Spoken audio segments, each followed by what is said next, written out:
In this video, we're going to go through how you would make a bank transfer to any suppliers, contractors, freelancers, or staff members, no matter where they're located.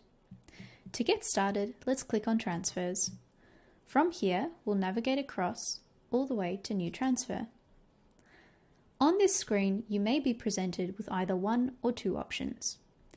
If you have already created a contact, you can select them from your existing recipient list by clicking on the drop-down arrow and searching their name or scrolling through your list. If you have not yet created a contact, you can start by clicking someone new. On this screen, we're going to go through the example of making a payment to a supplier based in the US, firstly using Australian dollars and then secondly using USD. The Use Send section is essentially where you have the option to choose which currency you would like to initiate the payment from. In this example, I'm going to leave it as AUD. What you will then see is the conversion rate from AUD to USD. Airwallex will always show what the interbank rate is, followed by our markup, and then your client rate over here. We can then go through and select again where you want to transfer to.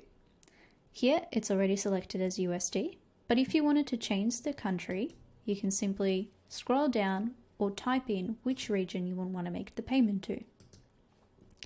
We can then go through selecting the recipient type, whether it's paying to a business or to an individual, such as a staff member, contractor, or a freelancer.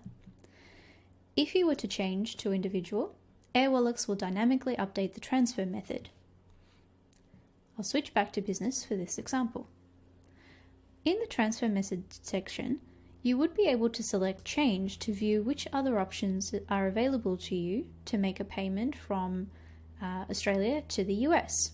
However, due to Airwallex's extensive banking partner network, we allow you to send payments through the local payment method, meaning when you're sending this payment, there's no additional fee for actually initiating the bank transfer. Airwallex will always list the transfer fees, speed, and transfer limit before you even send a payment. In the recipient get section, here is what you specify what you would like the recipient to end up with in their bank account. If this was to be $10,000, when we scroll up, we see Airwallex dynamically updated the amount to incorporate the exchange rates, and if there were any transfer fees, that would already be incorporated into the amount you send. From here, once all the details are added, you can then select a transfer date, which would either be the day you're creating the payment for, or perhaps a future date. From there, you would then also be able to select the payment purchase, add a transfer reference, an internal reference if you wish, and then click Continue. From here, step 2 is to add all the recipient's bank account details. Once that's complete, scroll down and click Continue.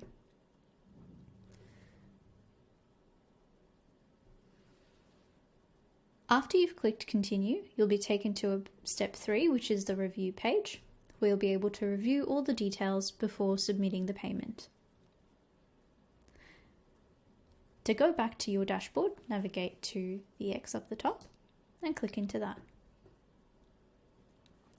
On the Transfers dashboard, you'll be able to review all of the payments that you've initiated, click into them for some further details, and download a confirmation letter from this page as well.